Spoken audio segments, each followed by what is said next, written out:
2023 में न्यूजीलैंड से लगभग 43,000 नागरिक स्थायी रूप से देश छोड़कर चले गए। लेकिन सिर्फ एक साल बाद 2024 में ये संख्या बढ़कर 72,000 से भी अधिक हो गई, जो आधुनिक इतिहास में सबसे बड़े पलायनों में से एक मानी गई। 2025 तक आते आते ये रुझान और गहरा गया।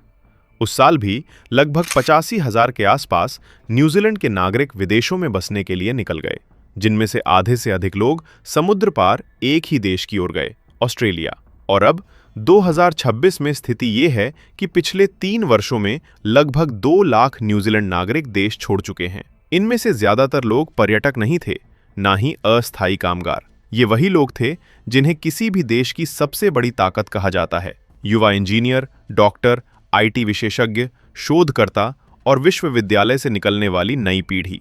सबसे दिलचस्प बात यह है कि ये पलायन किसी युद्ध, राजनीतिक संकट या आर्थिक तबाही के कारण नहीं हो रहा।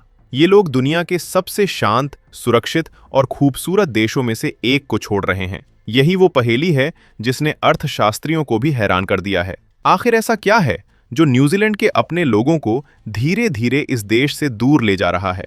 इस सवाल का जवाब ढूंढने के लिए उस चीज को समझना होगा जिसे अक्सर लोग नजरअंदाज कर देते हैं, और वो है न्यूजीलैंड की ज्योग्राफिकल रियलिटी।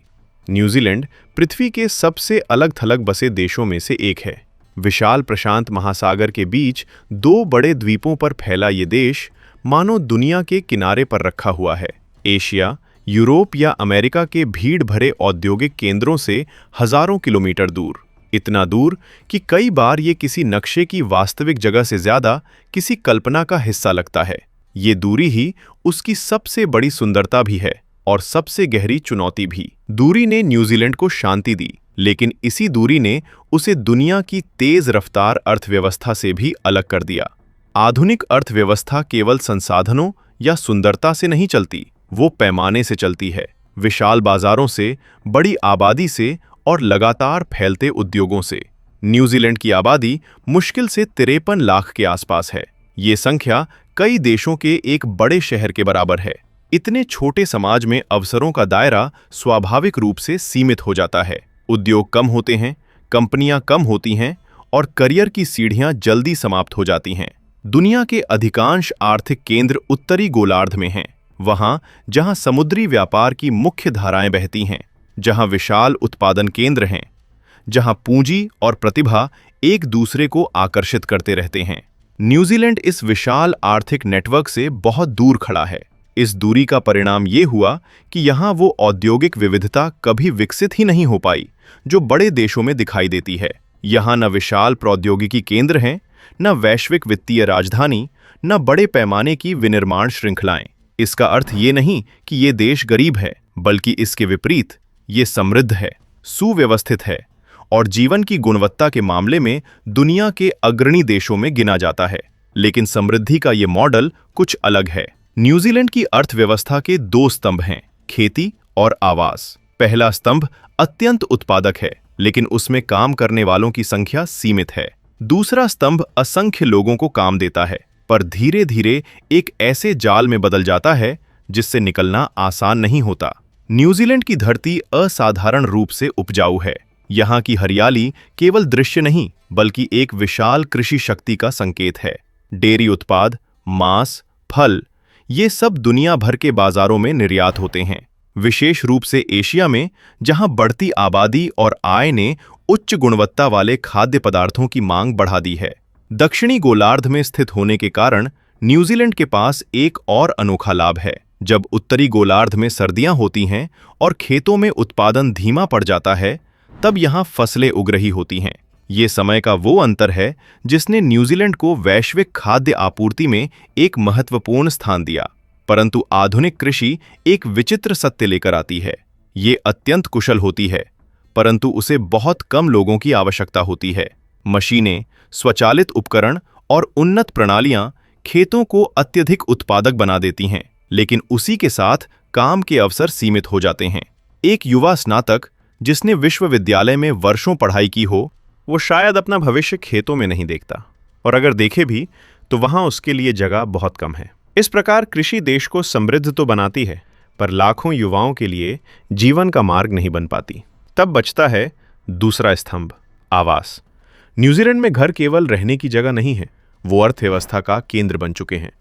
खरीदना, बेचना, किराए पर देना, निर्माण करना, वित्त पोषण करना, इन सब के इर्द गिर्द एक विशाल आर्थिक गतिविधि घूमती रहती है। जब किसी देश की वृद्धि धीरे धीरे संपत्ति के मूल्य पर निर्भर होने लगती है, तो एक सूक्ष्म परिवर्तन शुरू होता है। घर रहने की आवश्यकता से अधिक एक निवेश साधन बन जाते हैं, और जैसे ही ऐसा होता है, कीमतें स्थानीय आय से अलग होकर वैश्विक पूंजी के प्रभाव में आ जाती हैं। न्यूजीलैंड में यही हुआ। कम आबादी और चारों ओर फैली खुली भूमि के बावजूद यहां आवास दुनिया के सबसे महंगे बाजारों में शामिल हो गया। ये विरोधाभास चौंकाता है।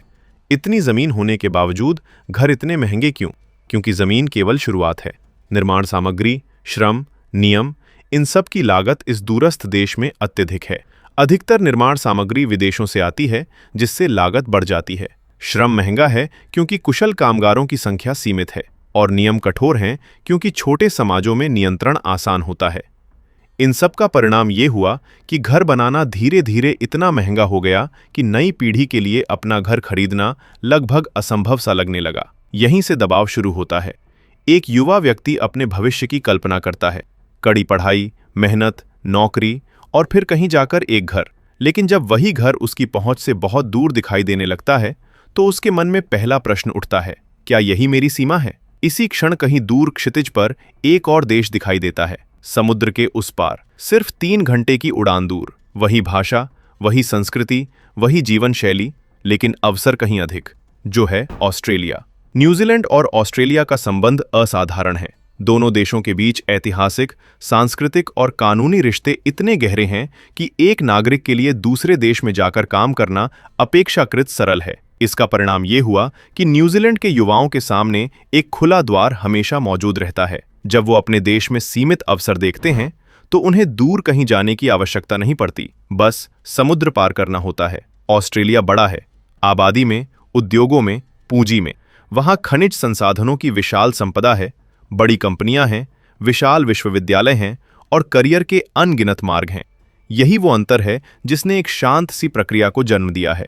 न्यूजीलैंड से प्रतिभा धीरे धीरे बाहर जा रही है। ये कोई नाटकीय पलायन नहीं है, ये सूक्ष्म है, शांत है, लगभग अदृश्य। लेकिन हर वर्ष हजारों युवा पेशेवर, इंजीनियर, चिकित्सक, शोधकर्ता, प्रबंधक अपने जीवन का अगला अध्याय ऑस्ट्रेलिया में लिखने का निर्णय लेते हैं। और जब कोई देश अपनी सबसे महत्वाकांक्षी पीढ़ी को खोना शुरू करता है, तो असर तुरंत दिखाई नहीं देता, पर समय के साथ ये असर गहराता जाता है, जैसे किसी शांत झील के नीचे धीरे धीरे धारा बदल रही हो। समुद्र के उस पार जाने वाली उड़ानें हर दिन भरकर उड़ती हैं। उनमें पर्यटक नहीं बैठे होते, ना ही कोई रोमांच की तलाश में निकला हुआ यात्री। उन सीटों पर अक्सर वही लोग बैठे होते हैं जिन्हें इस देश का भविष्य कहा जाता था। युवा इंजीनियर, डॉक्टर, शोधकर्ता, तकनीक के जानकार और वो लोग जो अभी अभी अपने जीवन की असली दौड़ शुरू करने वाले थे। दिलचस्प बात यह है कि इनमें से ज्यादातर लोग न्यूजीलैंड से नाराज नहीं होते। उन्हें अपने देश से शिकायत भी नहीं होती। वो इसे छोड़ते समय कोई गुस्सा नहीं दिखाते, कोई विद्रोह नहीं करते। वो बस एक शांत फैसला लेते हैं कि शायद उनकी क्षमता कहीं और ज्यादा खुल सकती है। यही वो पल है जहां न्यूजीलैंड की असली चुनौती शुरू होती है। किसी भी देश के लिए सबसे बड़ी ताकत उसकी युवा पीढ़ी होती है। वही लोग कंपनियां बनाते हैं, वही वैज्ञानिक प्रयोगशालाओं में नई खोज करते हैं, वही डॉक्टर नई तकनीकों के साथ इलाज के तरीके बदलते हैं, और वही शिक्षक आने वाली पीढ़ियों को तैयार करते हैं। जब यही लोग धीरे धीरे बाहर जाने लगते हैं, तो असर तुरंत नहीं दिखता, लेकिन कुछ साल बाद एक खालीपन पैदा होने लगता है। एक ऐसा खालीपन जिसे केवल पैसे या नीतियों से भरना आसान नहीं होता। न्यूजीलैंड के सामने आज यही स्थिति खड़ी है। ये देश अब भी समृद्ध है, सुरक्षित है और जीवन की गुणवत्ता के मामले में दुनिया के सबसे अच्छे स्थानों में गिना जाता है। लेकिन आधुनिक दुनिया में केवल अच्छा जीवन ही काफी नहीं होता। आज के समय में महत्वाकांक्षा भी उतनी ही बड़ी ताकत बन चुकी है, और यहीं ऑस्ट्रेलिया इस कहानी का सबसे बड़ा किरदार बन जाता है। ऑस्ट्रेलिया न्यूजीलैंड से सिर्फ समुद्र के एक हिस्से की दूरी पर है। उड़ान मुश्किल से 3 घंटे की होती है। भाषा वही है, संस्कृति लगभग वैसी ही है और जीवन शैली भी बहुत अलग नहीं है। लेकिन एक चीज अलग है, पैमाना। ऑस्ट्रेलिया बड़ा है, उसकी आबादी कई गुना अधिक है, उसके पास विशाल खनिज संसाधन है, बड़ी कंपनियां हैं, विशाल विश्वविद्यालय हैं और सबसे महत्वपूर्ण, अधिक अवसर हैं।